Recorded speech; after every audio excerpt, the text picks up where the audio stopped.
name is Nicole. I'm a producer for the Remembering Them podcast.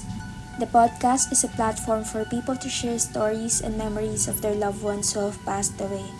The podcast was created in memory of Dad, Bob Cecil. May he rest in peace. Your host, Mark, Ryan, and Luke acknowledge the rich history and importance of storytelling within the indigenous culture. My name is Jorgi Skeen, and I would like to acknowledge the traditional owners of the land in which we meet here today. Today we're meeting in Meanjin, and those traditional owners are the Yagara and Turrbal people. And I'd also like to pay my respects to their elders, past, present and emerging, and acknowledge my people, the Gubbi Gubbi people, and extend that acknowledgement to all Aboriginal and Torres Strait Islander people listening in today. Hello, Luke. Welcome back to the podcast. Morning, Mark. Thanks for having me. Just you and I today. Ryan is away for the 25th of Feb when this will be released is actually National Chocolate Covered Nut Day in the US. Nationally recognized, pretty specific, extremely snackable. So I believe that's what Ryan's celebrating today, enjoying. What do you think he is? I think he's a hazelnut type of guy, personally. Is it just any type of nut? I think it's any nut. Peanuts, almonds. It'd have to be pretty fruity for Ryan. I want to say like a pine nut, something a bit left of field. Oh, yeah, he likes to be different. He does. And he'd be a dark chocolate kind of guy, I reckon. Yeah, he would be. Something like, oh, it's healthy for you. Like, no, it's chocolate, man. Just enjoy it. But exactly. That's Ryan. So, well, yeah, happy International National Chocolate Covered Nut Day in the US. Ryan, hopefully you're enjoying that. And that's why Ryan can't be with us today. So you've stuck with Luke and I. 3 clues for you, as always, Luke, to try and guess where our guest is from today. Clue number 1. Play along at home, as always, for our listeners. See if you can guess where our guest is from before Luke, and I'm sure Ryan, if he ever listens to this back. Clue number 1, the very first message ever sent over ARPANET, the predecessor to the internet, ARPANET, was sent here. First ever message sent. Oh, it was sent to the location. It wasn't necessarily sent from the location. Sent from here. Yeah.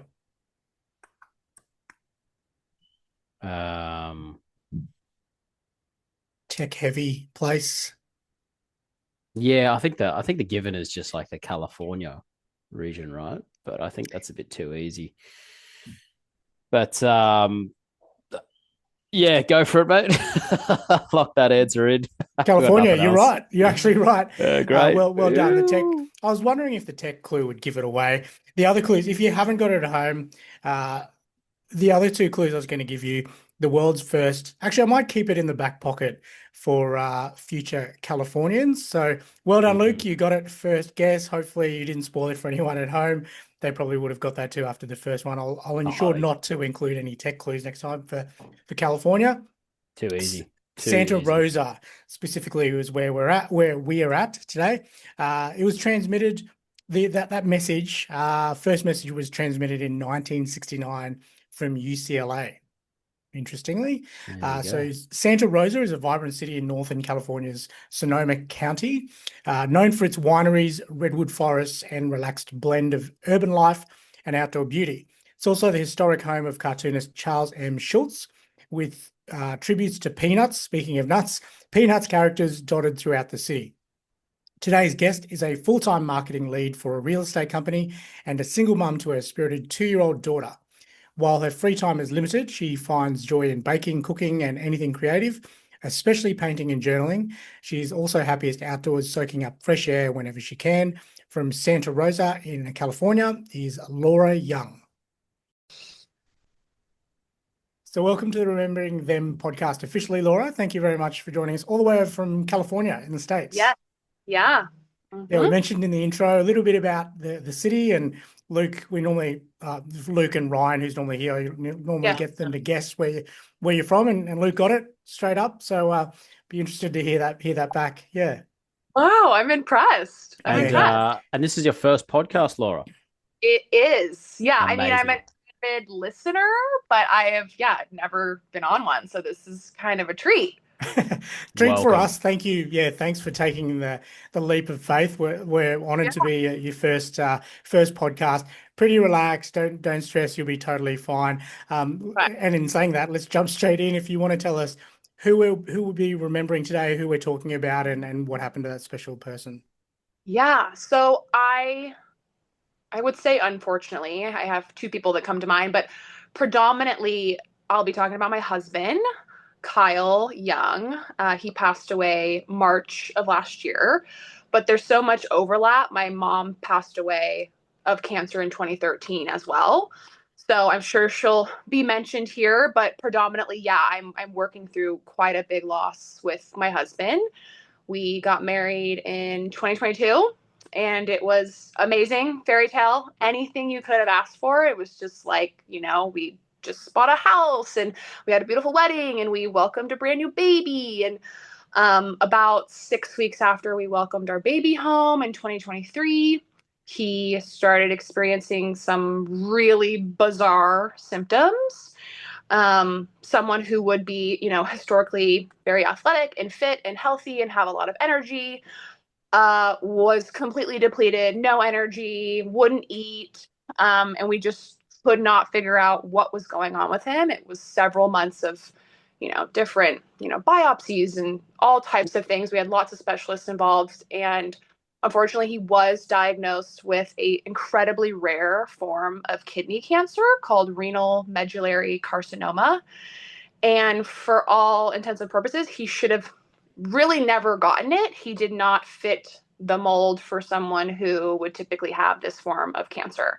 So even after we got his diagnosis, we still were going through like confirmation to make sure this is truly what he had. And unfortunately, it was.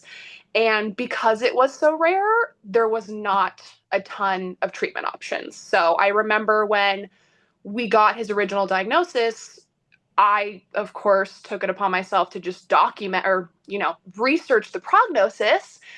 And I remember Googling it and it was like 3 months.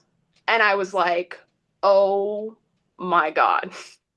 Oh my God. Oh my God. Like we just had a baby. We just moved into this house. Like this, our whole lives were supposed to be starting. This was it. You go your whole life thinking for this moment. And this entire bomb was like dropped on us. And I just remember like reading that and being like, nope, that's not going to happen. That's not going to be our story. I can't hear that. I can't entertain that. And we just got laser focused on finding the best doctors, exploring, alternative medicine. I mean, you name it, we were doing it. And he was such a great trooper. I did so much research. It was literally like my second job because we were both still working full time at that time. And I would spend my nights till like 2, 3 o'clock in the morning researching supplements and, doctors and just different things we could do. And he was just like, yep, whatever you want, let's do it. And we just tried everything. And I think ultimately a lot of that stuff helped. He ended up living until March of 25, so a much longer time than probably most of his doctors anticipated and a lot of people around us anticipated. But for me, I thought we were going to get to the other side of it. So when he did ultimately pass away, it was like it came out of complete left field for me.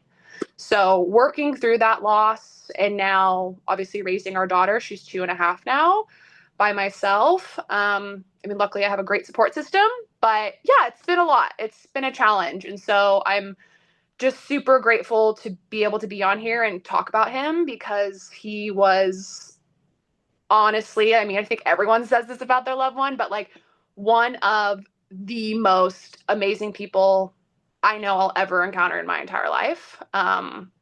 Just like salt of the earth, just genuine, good guy, would do anything for the people he loved. Still to this day, I can't find anyone that would say anything negative about him. Was just a really, really good person. And it's been a huge loss for everyone that was in his life, even casual encounters, that like met him at the gas station randomly. He could just make such an impact very quickly. And yeah, he's greatly missed and I will 100% miss him for the rest of my life. How would you describe him physically, Laura? We're just trying to Mhm. build a picture in our minds. Yeah. So obviously we play, football in the States here. So Kyle was a D1 athlete. He played football at Oregon, which is really, great, known for their football program. So big guy. He was a linebacker. He was probably like 5'11". He's gonna want me to say he was 6 foot. So I will do that here for you, babe. You got it. But yeah, just a great guy. Fit, always been active. Like I remember like the first year we met, he's like, I'm training for an Ironman. And I'm like, whoa, that's like not casual. That's like crazy. And he was just like someone who would just like set a goal and like go after it. And, we were always hiking and biking and doing all kinds of things. So yeah, a very, very healthy guy. Yeah, he was great. Which I guess feeds into why you said it was such a surprise and shock for him to get this diagnosis. Yeah. Yeah, it was incredibly shocking. I think, just even, if we set aside his physical health, he just mentally had such an amazing outlook on life. And I, it wasn't making sense. Like you just kept thinking like, this doesn't happen to people like this. Like I kept saying that in the beginning, like, this doesn't add up. He doesn't have any predisposing factors. He doesn't smoke. He doesn't like, where is this coming from? And unfortunately, you just have to come to terms with like really bad things happen to really great people. And obviously, I went through that with my mom. It's like, this shouldn't happen. She was like early 50s. This doesn't make any sense. She had her whole life ahead of her. She had children. Like, it truly happens that, it's never a good time, but it felt like the absolute worst time with my husband. That's just been the really, really challenging part to accept. But yeah, it made no sense. And once we involved like specialists, they just kept testing. They're like, this is really bizarre. Most people that get this cancer have sickle cell. You don't have sickle cell. Like, we are not getting it. And ultimately, it was just like a random gene mutation that he had that predisposes you to this super rare form of cancer. I think actually when it comes down to like percentages, I feel like they told us like kidney cancer is rare to begin with in regards to the likelihood of getting it. And then his particular form accounts for like 1% of kidney cancer cases. And that's the people that like are, predisposed to this. So then it's like he's in a whole separate group of like, this makes no sense. So it was shocking for sure. And what was his outlook throughout? I guess initially, and then during his 18-month battle, how was he mentally? Because it sounds like he went into research mode. How do we get through this? How do we fix this? Yes. Incredibly optimistic. We started working with a team at MD Anderson who specialized in his form of cancer. And they were like, yeah, I mean, odds and prognosis aren't great for this cancer, but we're doing things over here. Like we are moving the needle. We are seeing really great progress with XYZ. Yes, things were maybe bad 5 years ago, but like we're making changes here. So they made us feel incredibly optimistic. And then I couldn't entertain him going down that path of not being here. So whether it was self-preservation, and probably it was a lot of that, of like, I've got a husband, I've got a baby, I can't even think about him not being here. So we didn't even talk. I would literally say to him, I'm like, I don't care what people say to you. Like, I'm going to figure this out for you. Like, I'm going to figure it out. We're going to find the thing that works. Like, don't even worry. I wouldn't even let him entertain a negative thought. We never had negative conversations. We would even pause doctors from telling, towards the end, they'd be like, hey, we need to talk about where you're at. And I would be like, we can't, I don't want to hear it. I don't want to hear it. Like I couldn't do it. Until like the very end, obviously there were conversations that need to be had, but up until that point, very optimistic. He ended up being able to leave work. And so we were able to, his parents had a home in Palm Springs. We'd go down to Palm Springs and just get a change of scenery and, have some sunlight and go on a walk every morning. And we really were in such a fortunate position to prioritize his health and, in my eyes, his healing journey. And it was great. He was so optimistic. I think everyone would applaud him for his outlook through his journey for sure. And then towards the end, Laura, was it just a complete physical, shut down, tired, and then what was that time period before you eventually Yeah, passed? actually, it was really kind of sudden. Kind of how his journey worked was it was like we'd, get 3 months of trying a treatment. We'd go out to MD Anderson, they do a scan, thumbs up, it's working, let's continue. Come back in 3 months. We'd come back in 3 months. Okay, not working, we need to change. So it was like this roller coaster. We had never had like two back-to-back appointments that were positive.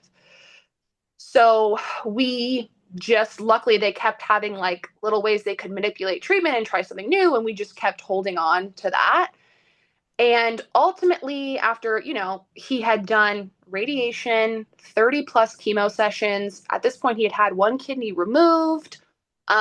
He had done the works in regards to putting your body through the ringer. Luckily, he started out pretty healthy. And I think a young person's body can withstand more than, maybe someone that's older.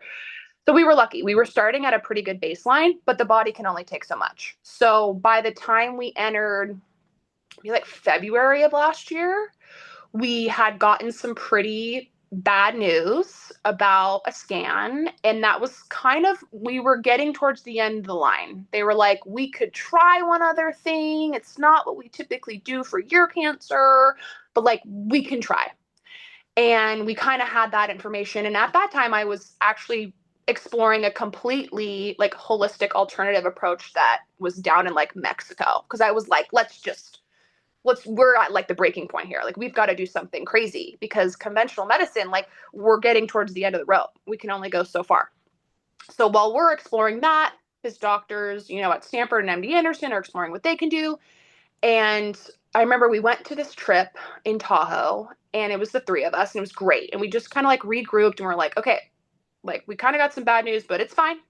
Still optimistic. We'll figure it out. And he was still doing pretty good. He's like, in the snow with our daughter and doing all these things that he would normally do. And it was like the next week we come back and he's just so sick. I remember he goes to eat lunch with a friend and he gets so sick that night. And I'm like, what? That's weird. And he's like, I think something's wrong. I think we need to go to the emergency room. So we go down to Stanford, which is where he was being seen here in California. And they're like, yeah, you have got cancer everywhere. Your stomach, your intestines, your this, your that. And we were kind of like, wait, what? The way the visits would work at MD Anderson, what it would be like, they would just kind of be like, yep, not working, let's switch. They were not the doctor, and I appreciate that. They were not the doctor that's like, it's here, it's here, it's here. They didn't do that. I think that would really, at the end of the day, it doesn't matter. All I need to know is that it's not working anymore. But so we were really taken aback when they were like, you lit up that scan like a Christmas tree. And I'm not surprised you don't feel good because like you have an entire like intestinal block. Like cancer is literally everywhere. And we were like, what? Like we were shocked. So that kind of started this month-long stint of him being literally staying at the hospital in Stanford, trying to figure out like, hey, you're in this really bad place physically. Can we even get you approved by insurance to get you on a new treatment plan? We also want to try to get you to Mexico, but that means we got to get you out of the hospital. There were so many moving pieces and I was just so focused on like, it's going to work out if I just try hard enough and I am organized enough and I speak nothing but good things over him. Like it's going to work out. It's going to work out. And that's like all that I kept telling myself that. And then it was probably towards the end of February, he had gotten approved for the new chemo. He had done one session in the hospital. And at this point, he's very weak. He's not had a meal in over 3 weeks at this point. So he's very thin. And he did not have a whole lot to work with starting this whole charade with this new, being in Stanford, being in the hospital. So we go on a month now of no eating and they essentially send him home because he still can't eat. And they're like, we're going to put him on like an intravenous, basically you're administering nutrition through an IV. And they teach me how to do that. I remember thinking like, oh my God, like I've never done anything like this. I'm going to have a 2-year-old behind me and I'm going to have to keep stuff sterile. And like, what am I going to do? And I was freaking out, but it's just like, you just like lock in. There's just like nothing else you can do. You're like, it's fine. And, his parents were super helpful. My dad's super helpful. And they were like, the nurses were like, you just have to get him home. You have to get him home. I think they knew. I think they were like, you get him home and like get him comfortable, like at any cost. So we do get him home. It's end of February, maybe beginning of March at this point. And I'm still laser focused. I'm like, okay, we got to get up. We got to go to chemo. We got to get the blood work. Like, I'm like continuing on this train. And he's really struggling, really having a hard time. It's hard to get up. Obviously, he's not eating. He's in a lot of pain. I mean, cancer has riddled his body. His cancer really loved bone. So it was sitting on the spine. It's sitting on the rib. Like any sort of movement is incredibly painful. So then you're hopped up on pain medication. So you're not really living a normal life. You're certainly not driving anywhere. You're not going anywhere. And he's attached to, a feeding bag 18 hours of the day. So it's not a great quality of life. And I just saw that as like, oh, it's temporary. We'll just get to the other side and then we'll get rid of the IV and like, it's going to go back to normal. Like he's always bounced back. And we are home for about a week and he's really struggling. And I remember he goes in to get chemo and he gets denied because his blood work is so poor. His liver's shutting down. There's all types of things that are concerning in the blood work. And I remember that morning he was like, I can't go to chemo. I'm like, you just have to go. You just have to get there. Like there's no way around it. You have to do this thing. It's saving your life. And he was like, okay. And he like, gets himself there. He gets denied. He comes home. And I think that was a Thursday. And I remember Friday, the next day, we're sitting in our room and he says, I need to talk to you about something. And I said, okay. And he's like, I'm done.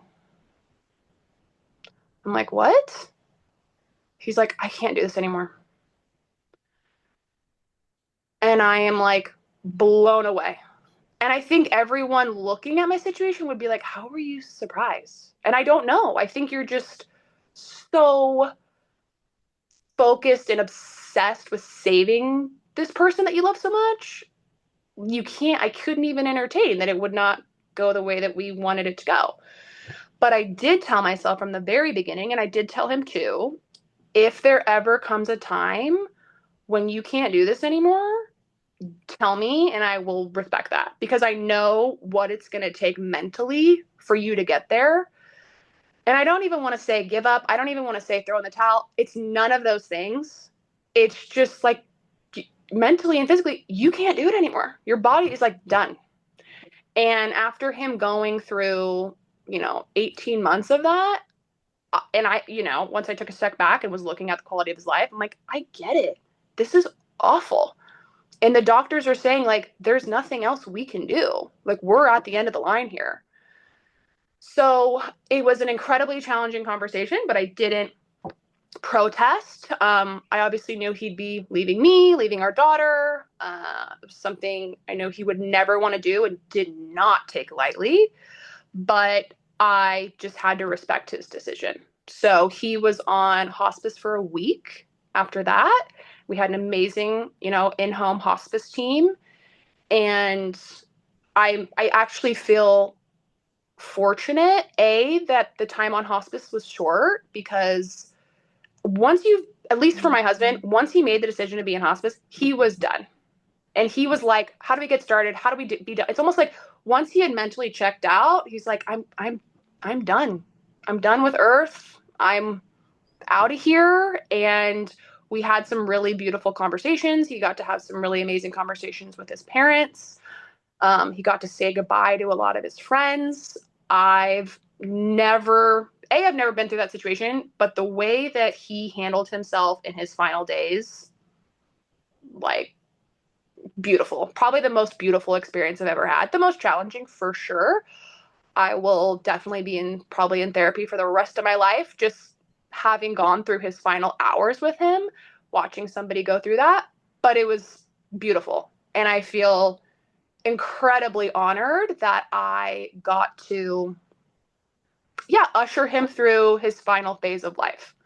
I think that that's an honor to be able to do that for the person that you love. Before he got sick, Laura, what Mhm. is some of your favorite memories of him? Oh my goodness. There's so many. He was just like the life of the party. It was so fun. Um, he had this nickname we gave him when he'd like really have a good time. If he was having a couple drinks or something, we'd call him Dale. My friends are gonna hear this and they're gonna laugh. They're gonna be like, Dale. We'll still text about Dale. We'll be like, he was just such a good time, that Dale.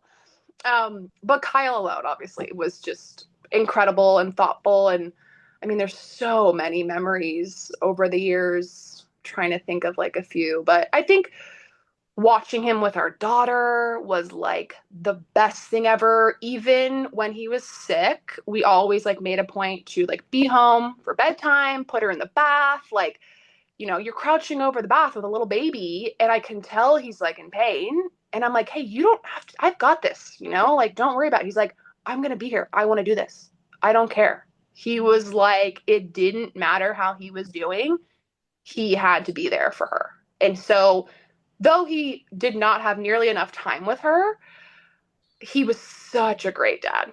He was such a great dad. And you can tell that that is what he wanted to do his entire life. It was like once, he got married and we had the baby, it felt like you could see him like physically relax and be like, I am where I need to be. I've worked my whole life just to enjoy this time period in my life. And I'm just the happiest I've ever been. And I think people would definitely comment on that he was totally in his element when he was with his daughter. So I think seeing him, parent her, even just seeing him with our friends, even just, he always made a point to, make sure to do date nights with me. And he was just such a great partner. He never, even after we had our daughter, our relationship was still a huge priority.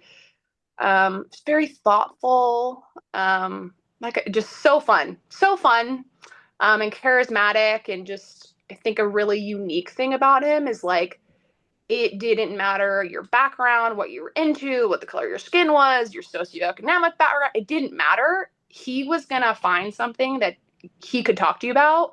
And when he's talking to you about it, like, you're the center of the universe. It's like nothing else matters.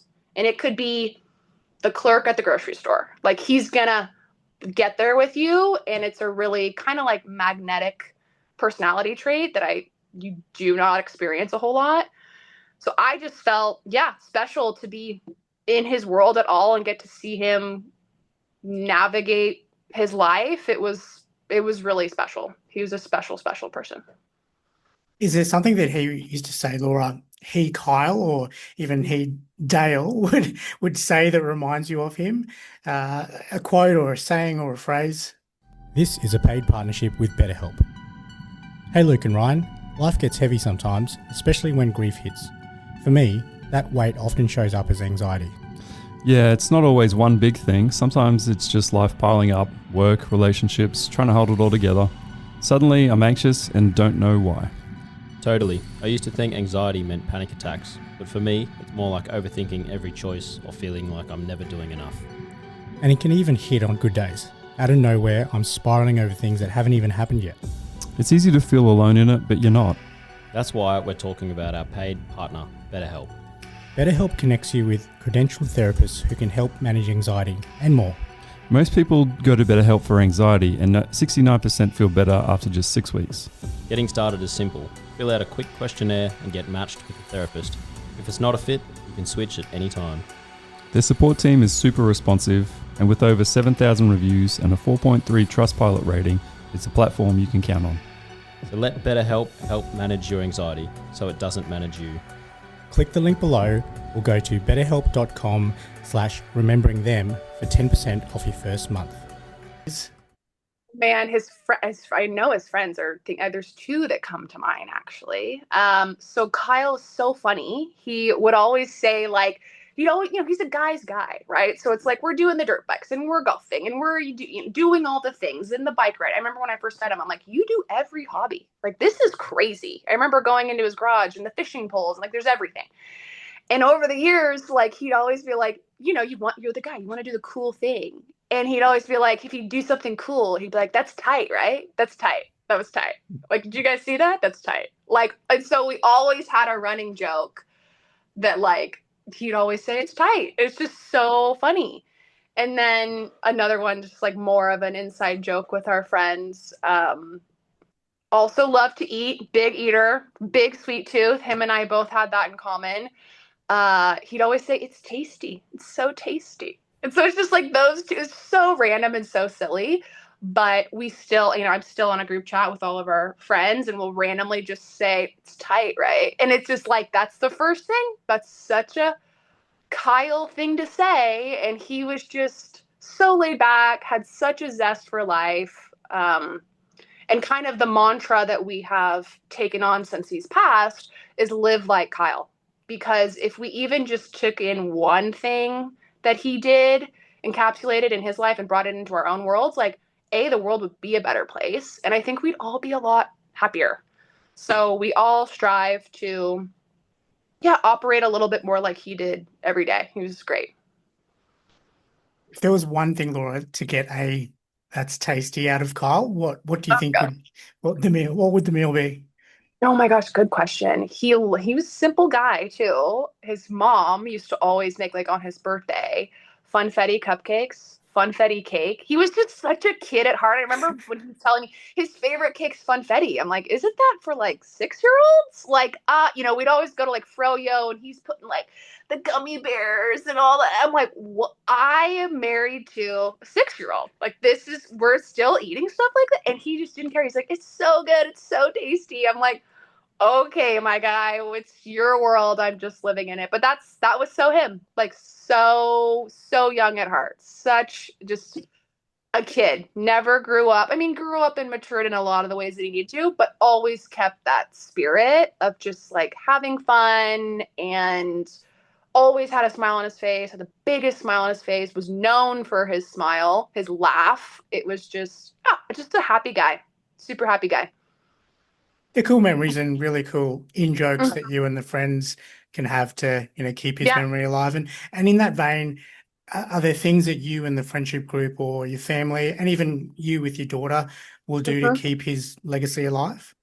Oh my goodness, so much. So I do a couple of things with my daughter. So I want to say it's maybe a couple days before he passed, if not a couple days after. I just created a lullaby off the top of my head that's about him that I sing to her every night. So we sing that, and she knows the words now. She can sing it to me. When I lay her down in bed, I say, if Daddy comes to you in your dreams, can you tell him that I said hi?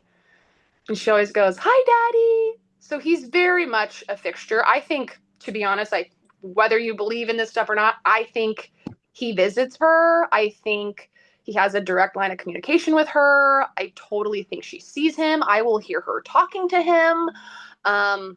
She actually reminds me a lot of him. I've always said she looks just like me, but she is all Kyle. So I think they have a really good, sweet relationship, and I foster that by, showing him photos, showing him videos. Yesterday, I think I was like eating pickles and she wanted to try them. And I was like, yeah, I don't really like pickles. I didn't like pickles till recently, but you know who loves pickles? Daddy. Daddy used to love pickles. So there's lots of that going on.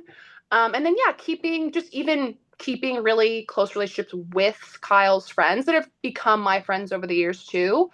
They're always talking about Kyle. And like I said, my daughter really reminds them of Kyle.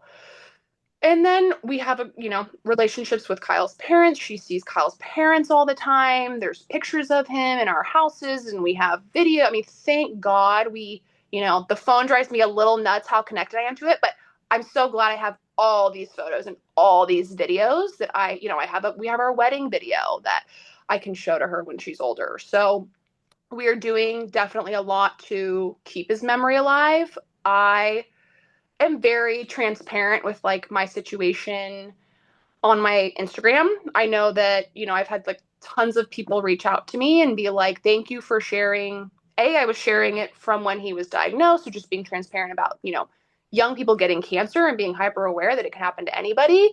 And then since he's passed, I've shared a lot of just like my widow and grief journey. So he's mentioned, of course, all through that.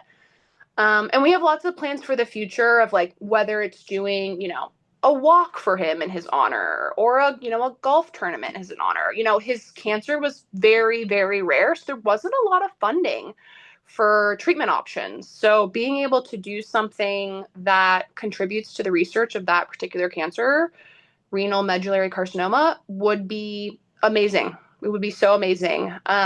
Yeah, I mean, down the line, I'd love to continue to do more, whether it's, doing something in honor of, children who've lost parents. Because I was that kid too. I lost my mom too. And now my kid's in the same situation of losing her dad. And there's not a lot of, now there is over the years more support for these children, but it's a completely different path that they will walk on than the normal child, especially a child who's lost their parent at 2 years old. So I'm giving myself grace right now and not trying to do all the things. I know Kyle would just kind of want me to get through this season like as calmly as I can, but in the future, yeah, we'd love to continue to do stuff in his honor. He was absolutely worth it. And as much as we can share, his story and shine his light on the world, it's amazing. Lessons, Laura. So lessons from Kyle in general, I guess him, the relationship you had and the person he was, you mentioned throughout, but then also from this journey that you've been on, grief journey, what lessons have you learned? And on the back of that, advice you would give to anyone, whether, through Instagram or whatever, that if someone was to reach out to you, what advice would you give to them that might be in a similar situation to yourself, losing a... The Remembering Them podcast is supported by My Legacy Message. How do you want to be remembered? My Legacy Message provides a service that delivers a personalized keepsake video to your loved ones, often as a surprise after you pass. My Legacy Message, be remembered. Yourself, losing a husband. Absolutely. I think Kyle taught me so much even prior to his diagnosis, but I think, yeah, like it's such a cliche thing to say, but living in the moment, this is, I've honed in on this even more now since he's left, of like really appreciating, like when it's good, like, golly, soak it up, because one day something could happen to anyone you love or to yourself. You could get a diagnosis or something can happen to your child, whatever it is. And you're going to have to, work through that and process that and take that head on. But if you're, got a roof over your head, you're pretty healthy, you're pretty happy, you've got people that love you, wow, you are doing a lot better than a lot of the world, to be honest. So I think just gratitude and perspective were huge things that Kyle kind of bestowed upon me while he was alive, and definitely through this journey. As soon as you get a diagnosis, nothing else matters. Doesn't matter what car you drive. It doesn't matter what house you live in. I think actually that's a good segue into something that I learned almost immediately after Kyle passed away, was I think as a society, we do get really fixated on like having the next thing in the next car and nice clothes and all these things. And I remember days after, my husband passed away, I have his really nice truck sitting in the garage. I've got all of his shoes. I've got all of his clothes. And I wouldn't say Kyle was really focused on those types of things, but it was just a wake-up call of like, wow, we go through our entire lives working for these things and obsessing over it and maybe working ourselves into the bone to get the nicer car and get the nicer house and maybe miss out on some memories with our family. And one day we leave it all behind. It doesn't matter. So I think prioritizing what's really important here in this lifetime was a huge wake-up call for me, because I think it's very natural to get kind of sucked into maybe some material things that in actuality are not going to really serve you. What you'll leave behind, right, is like how you make people feel and, the memories you made with people. And he did that in tenfold. So he was really good at that without even knowing. It's just naturally who he was.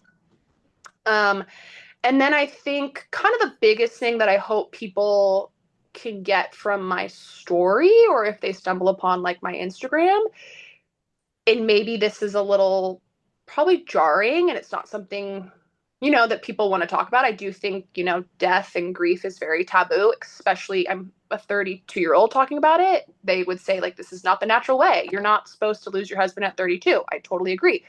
But it happened. So being naive and thinking it's never going to happen to you, I wouldn't do that. Don't live your entire life thinking like, oh my God, I'm going to get cancer, or everyone I know is going to die. Like, don't think, you don't have to scare yourself. You don't have to operate under that assumption every day. But truthfully, it can happen to anyone you love at any time. Unfortunately, that's the world we're living in right now. We have a lot of factors working against our health in general. So, prioritizing your mental health, prioritizing your physical health to the best that you can is incredibly important. So, not being naive that it can't happen to you, because it certainly can. I was like, when my husband got diagnosed, I was like, wait a second. I already lost my mom to breast cancer in 2013. How is the universe doing this to me? It literally was not adding up. I was like, I thought I already kind of went through the whole lose your loved one thing to cancer. So it can happen to you. And unfortunately, in my case, it can happen to someone incredibly close to me 2 times before I'm 35. So it kind of goes back to the idea of like, while it's good, gosh, enjoy it. Like, take the trip, make the memory, call the person, tell them you love them, start the job, open the business. Like, if you're thinking about it, do not wait until circumstances are perfect to do what you want to do that is, is going to like light you up for sure. I mean, we have like one life, and for some people it's going to be very short. So, like they always say, it's like there's a clock that's running out and we can't see it, and we just never know. So make the most of it, and make sure the people that that you love, they know it, I would say, is definitely my biggest advice. Yeah. It's amazing advice, and obviously come from unfortunate lived experience, but with specifically with your daughter, I guess, what advice or lessons do you think you'll pass on to her, or what do you think, how will you raise her in memory of Kyle? I've probably worded that really, really poorly, but what sort of things do you think you'll instill from Kyle as you're raising your daughter?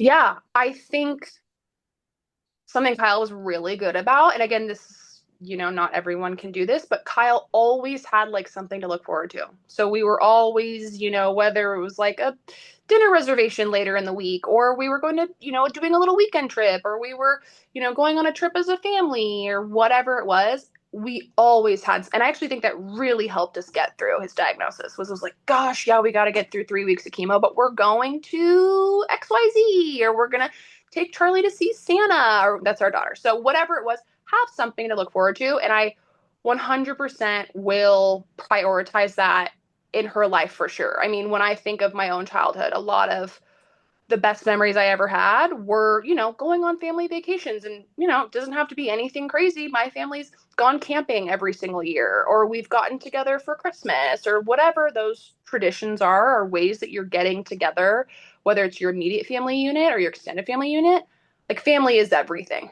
And Kyle has 2 sisters and a mother and a father, and they were so close as a family unit, and they were constantly doing stuff together. So I think just instilling that in Charlie of, how important family is, and how, no matter what, I will always be here for you for as long as I can. And you're, my number one priority, and just absolute unwavering love is kind of what Kyle put out into the world. And I will definitely instill that in her. And a big thing, and I think, again, why I think Kyle had such, success in his treatment was his incredibly optimistic mindset.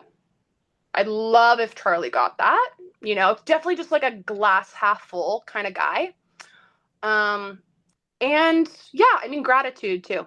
So just being grateful for like what you have. And he was constantly like, yeah, I'm going through this thing, but God, I've got all this really great stuff over here.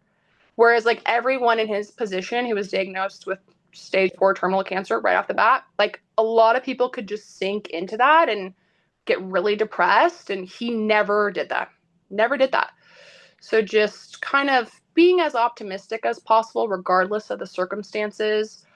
I would love her to carry that on for sure. And I already she already gives me a little bit of his energy of just like happy to be here, life of the party. I can already tell she's really special, and a lot of people comment on that, and I'm like, I don't have anything to compare it to. I'm also super biased because I'm her mom, but she's great, and I already think he's working through her in really amazing ways. So yeah, if he can pass down some of his wisdom and she can get some of his personality traits, she'll be all right. She'll be okay. Yeah. And what has got you through the last not even 12 months, Laura, but also prior to that, the 18-month battle? Was it that optimism? You mentioned therapy before. Mhm. Was it a combination of everything, family? What has helped you and in turn might help other people? Yeah, I 100% think the number one thing that's helped me is my support. My dad, we're both in this really unfortunate club now. We're both widows. And so I think when he saw my husband get diagnosed with cancer, he was like, oh my gosh, I know what she's about to go through. And so he was an incredible sounding board. He was working full time as an electrical engineer at the time and would drop everything if I needed him. No questions asked. I got to be down at Stanford at, 8 a.m. tomorrow. Can you come down here and watch Charlie? Like, no questions asked. Like, just, again, unwavering love and support for me. And I know a lot of people do not have that. I feel incredibly blessed that I did. So my dad and then also Kyle's parents were super, super present through the entire thing. Obviously, this is their child they're watching go through this. And I'd imagine as a parent, you feel incredibly helpless. So whatever you can do to kind of help ease a little bit of the headache, like Kyle's mom was always on the phone with the insurance company. I mean, we went through so many insurance backlogged issues, something that like cancer patients, I just am always like, I can't believe you're on top of everything you're going through. You're on the phone with the insurance company. This is just crazy. So we always felt super fortunate to have her like on our team, helping us kind of with the logistics and financing and all these different things. So my support for sure. And more than that, even just my company, the company I work for was incredibly supportive of me, prioritizing being there for my husband as a caretaker. I don't think a lot of companies would do that. They really stepped up, and I never had to worry about like, oh my God, I've been away from work for several hours or a day, and are they going to fire me? Like, there was none of that. It was just like, we get it. Like, we know what you need to do right now, and like, we're here to support you. So yeah, physical support from people was just, amazing. And then, yeah, I would say definitely mindset was huge. I've always been a pretty optimistic, confident person. That's why I was like so confident and maybe delusional that I could save him. And that's probably a big thing I still work through in therapy of like, I couldn't save him. And of course my therapist was like, don't take that on. That's not your thing. But very much for the most part through the entire journey, so optimistic. We both were. We just leaned on each other so much. We fed off of each other. And it was something my dad told me very early on, since he went through a cancer journey with my mom and his wife, was he's going to look to you just like he's going to look to the doctors for like how they're saying stuff and their bedside manner. But like, especially you as the spouse, I'm spending more time with him than anyone else. If I am doubting things, if I'm not feeling good about, he was like, do not let him see that. And so I never really got that way. I was very just hyper focused on we're going to figure this out and was so positive. But I never, if I ever had any doubts, was never in front of him. I'm sure I shared fears and stuff maybe with my dad of like, oh my God, we got another bad scan. What are we going to do? There was none of that. I was just very, I think advice to a caregiver who has a spouse or a loved one going through this, just be the ultimate cheerleader. You're not the doctor. You don't have to have these hard conversations with them.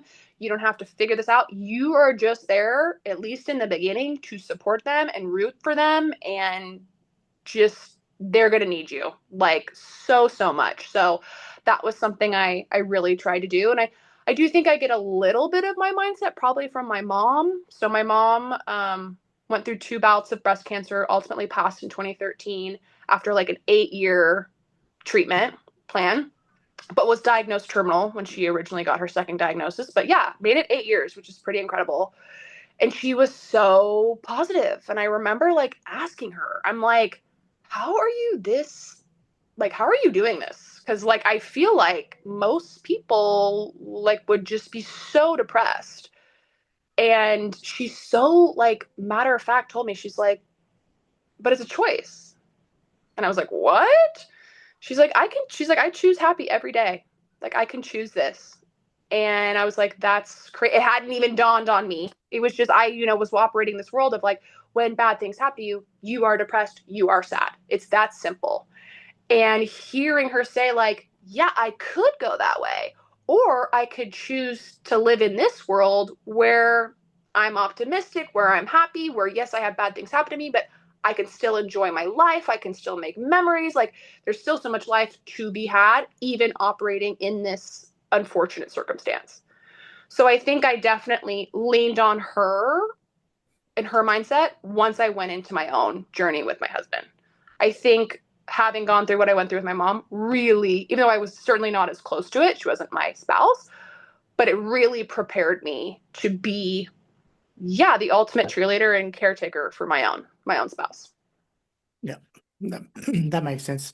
Laura, I've got one final question for you for the main part of the podcast. Traditionally, our most difficult question, granted it's not quite been a year yet, so be kind to yourself with this question. If Cole was in front of you today, what would you say to him? Oh my goodness. Oh, I feel like there's so much I would say. I would say I'm so proud of you. I'm inspired by you. I will always be inspired by you. I miss you. I'll miss you the rest of my life. I will always keep your memory alive. I will always make sure Charlie knows how much you loved her. And I will see you again. Yeah, that's what I would say. Because I believe that. I do. That's my own personal beliefs. I don't think this is all that there is for us. And I certainly look forward to the day that I get to reconnect with him in some capacity. And I hope that's a long ways from now, that I get a long time here on Earth. But in the meantime, I talk to him all the time.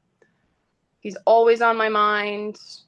And I mean, I say those exact things like regularly. I'll be driving in the car and I'll be like, I miss you.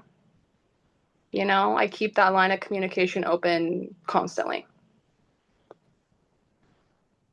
Thank you, Laura. Thank you for being vulnerable in answering that. And thank you for coming onto the podcast, your first podcast. And thanks for sharing stories and memories of Kyle. It was awesome hearing about him and the type of person and dad and friend and son he was. It was and spouse. It was pure, truly beautiful. So we're so grateful and honored. Thank you very much for joining us and sharing your story. Yeah, thank you for having me on and for allowing me to talk about him. Thanks so much. So, Luke, that was Laura from California in the States. That was that was a really, really good chat. Yeah, I think that's our first. I don't know if the episodes have been released, but that's our first one of the calendar year. First recording for the calendar year, yeah, and first one for Laura. So thanks, Laura, for jumping on. No surprises, Ryan's not here for the first one. No, he's busy with his nuts. He likes his nuts. As Kyle would say, tasty. You'd be loving it. It tastes so tasty. You know what? Kyle actually reminded me because Laura was talking about fundraising events. Really reminded me of Casey and Kev. Kev, on the East Coast. Yep. Because they do the Kev Fest. So that's a really cool thing. But it's a really cool thing that going above and beyond, like, you go through the emotions of, having someone diagnosed and the treatment and the options and the list goes on. But then, you take it a step further after the fact and, you want to make a difference. So, I think I think what she's doing is well beyond what we could ever dream up of. But yeah, and I guess hats off. we didn't mention this. Yeah, hats off to Laura, because we didn't mention this to her, but she'll be listening to this back, and I just want to say what an amazing spouse and mother she was to Kyle throughout that process. Because I'm sitting here thinking, man, you've got this, young baby you're trying to look after, and then also be the pillar of strength for your husband, and try to get him through this, and do all the research, and stay up late at night, and find a way through this, and be incredibly optimistic. What an amazing job she's done. And I think she mentioned in the chat afterwards, maybe selling herself a little bit short. Kyle had mentioned that to her previously, and I think she's probably doing that even now. So just take some time, Laura, and just appreciate an amazing mother and spouse you've been through that process, and also going forward. And I think that'll be the best way or a really, really good way anyway, to remember Kyle and honor his legacy. What an absolute beast. What a champion. Yeah. She's absolutely smashing it. So well done, Laura. And thank you for jumping on to your first podcast. You did amazingly well. You wouldn't guess that was your first. I would have said that you've been on quite a few, but I guess maybe sharing her story on Instagram has certainly helped with her comfort level, and sharing her story with Kyle. So, and we'll of course tag her in this. So, what an amazing dude. We the 6 foot, I've got you, Kyle, 6 foot linebacker, athlete in all kind of different sports, and an amazing human being to anyone that he's met by the sounds of it. And we even, tried to pin Laura down into a red flag in the Patreon, and she couldn't come up with one. So he was annoyingly perfect as well for us mere mortals. So certainly set a high bar for Laura to find a partner in the future, and a dad as well for Charlie. So what an honor, and we're so grateful that Laura came on to share stories and memories of him. And if that episode has helped you, or might help someone please share it to your loved ones, family, friends, or work colleagues that you think would benefit from hearing Kyle's story and Laura's story. We'd appreciate you jumping on and giving the podcast a review, 5 stars ideally on your preferred podcast platform. Leave a comment if you'd like as well. That would really help us reach out anyone that's looking for a grief conversation that might need some help in their own grief journey. And speaking of help, we do have that partnership with BetterHelp, betterhelp.com/remembering them, for 10% off your first month subscription. Laura did mention her work with therapy and helping her through the process. So if you are in any need of some sort of credentialed therapist support there, that is available to you, and we'll link them in our notes as well. Reminder, we have the My Legacy message service, mylegacymessage.com.au. Laura mentioned all of the wonderful photos and videos she has of Kyle, which she can, share with family and obviously Charlie as she grows up. But it's an opportunity. That service is another support of the podcast, an opportunity for you to record a personalized video message to your loved one, which would be delivered to them often as a surprise after you've passed. And last but not least, remember to jump on all of our socials. Give us a follow, Instagram, Facebook, TikTok, and YouTube. We're on there. And last but absolutely not least, Patreon. Jump on Patreon, patreon.com/remembering them podcast. A lot of free content, but also if you want the exclusive chat that we had with Laura, what did we talk to her, Luke? We talked about how she met, and also the spirit side of things. So that was a really cool conversation as well. So jump on there for exclusive chat, $6 a month US, $9 a month Australian, to get exclusive access to our chats after we press stop recording on the official podcast with our guests. Nailed it, mate. Nailed it. Awesome. All over it. I'll sign off. Thanks, mate. Thanks, listeners. Thank you. Looking forward to having Ryan back, hopefully, for the next one after he's joined National Chocolate Coloured Nut Day. Thank you, Luke, for joining me. Can't wait you, Laura. to hopefully brings in some treats for us. Can't wait to taste some chocolate pine nuts or whatever. Yes, from Ryan. Thanks, Luke. Appreciate you giving up time. Mate. Looking forward to the next conversation. Love you. Bye. The Remembering Them podcast is created for entertainment purposes.